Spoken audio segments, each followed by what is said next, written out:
I asked Madonna why she didn't perform live when she started to make records, rather than just begin her career by making live appearances singing along to pre-recorded tapes. Well, I started doing track dates to promote my last album, and no one ever thought that my album was going to do that well. Warner Brothers certainly didn't, and they wanted me to get me in the studio and do a new record.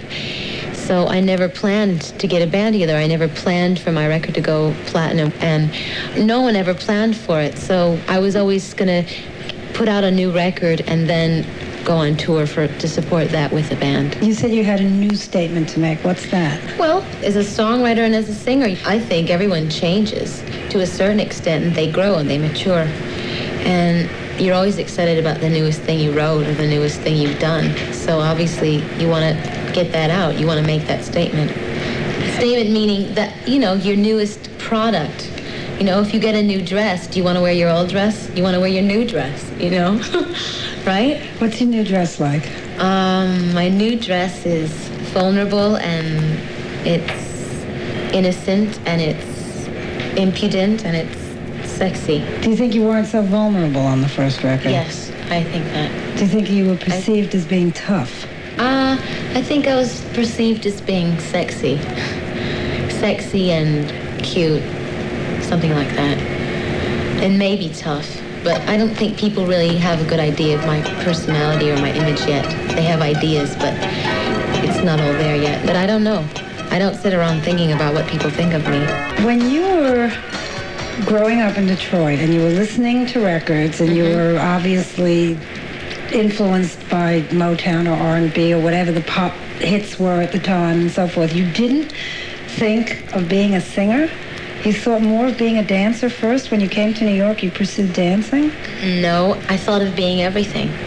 When I was younger, I bounced around and did everything. The first thing I wanted to do was be an actress. Then, a movie star, that's what I wanted. And then I wanted to be a singer, and then I got into dancing more and really started concentrating on that. And I just felt like I really needed a skill to go to New York with. I had to arm myself because I didn't know anyone in New York and I'd never been here before. And I loved to dance and I was really good at it. So I figured, well, I can always start off as a dancer in New York and, I'll just take it from there. It will always help me as a performer on stage. So it was something I armed myself with before I came to New York.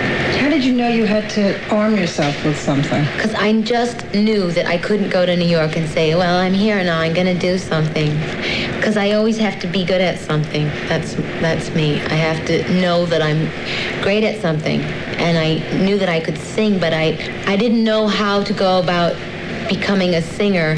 But I knew that if you were a good dancer, I knew how to go about getting into dance companies and stuff. How did you know? Yeah, but how did you know that? Because I was dancing with companies in Detroit, and I understood what was going on, and I knew people could hook me up in Detroit. They could call people in New York for me and stuff like that. But the singing I did in Detroit was in the backyard with my girlfriends or musical theater stuff on stage, My Fair Lady or junk like that.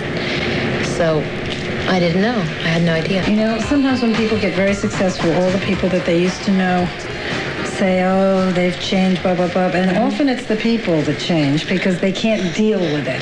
They can't deal with your success. Yeah. And they're the ones who change. Have you found that a lot of people that you used to know or hang out with are weird? Especially the people that I hung out with when I hung out in clubs a lot before I made it or got signed to a record company.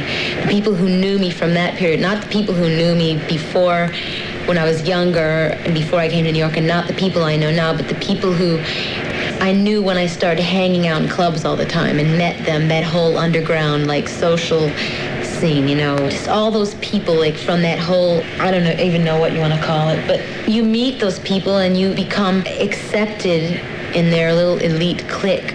And that's all they know you from. They don't know all the hard work that you did or anything, so that when you make it, they just think, you got a lucky break or, they don't understand. And so then they make a judgment about you.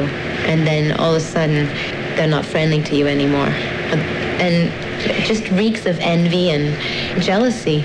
And I understand that. It doesn't really bother me. I don't care. They weren't my friends to begin with. I'm not even talking about them not liking you. What I'm wondering about is, where do you get a support system now? You know, if you were hanging out in clubs for years and that's what you did, or that was part of what you did at night, not really maybe what you did during the day. The people who support me are the people who are the real people. I mean, most of the people that hang out in clubs in New York are the most jaded people that ever lived, and they've seen everything and done everything, and their attitude is like, okay, I dare you to impress me. I dare you to entertain me. You know, that's their attitude.